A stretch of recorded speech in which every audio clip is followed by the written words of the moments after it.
আজকে হচ্ছে আমাদের বাড়ি অমাবস্যা, তার জন্য দেখো মায়ের পুজো হচ্ছে। আর এখানে দেখো সব কিছু একদম গোছানো হয়ে গেছে। ব্রাহ্মণ এবারে আসবে, তারপরে পুজো হবে। দেখো ফল বৌদি সব কিছু একদম পরিপাটি করে গুছিয়ে রেখে দিয়েছে।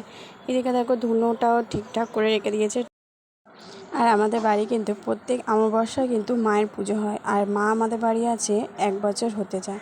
এরপরে কিন্তু মায়ের একটা বড় পুজো আসছে, সেটাও কিন্তু তোমাদের সাথে শেয়ার করব। এদিকে তোমাদের সাথে কথা বলতে বলতে ব্রাহ্মণে চলে এসছে। তারপরে দেখো সব কিছু গোছানো শুরু হয়ে গেল।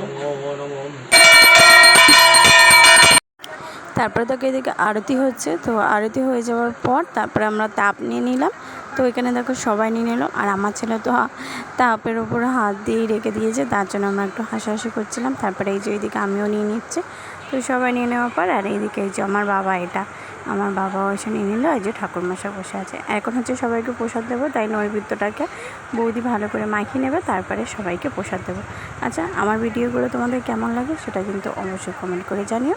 আর এইদিকে দেখো সবাই বাড়ি বাড়ি প্রসাদ দেবো, তার জন্য দেখো বসে আছি। তাহলে আমার ভিডিওটা যদি তোমাদের ভালো লাগে অবশ্যই আমার পাশে থেকো আর আমাকে সাপোর্ট করো। চলো আজকের মতন টাটা।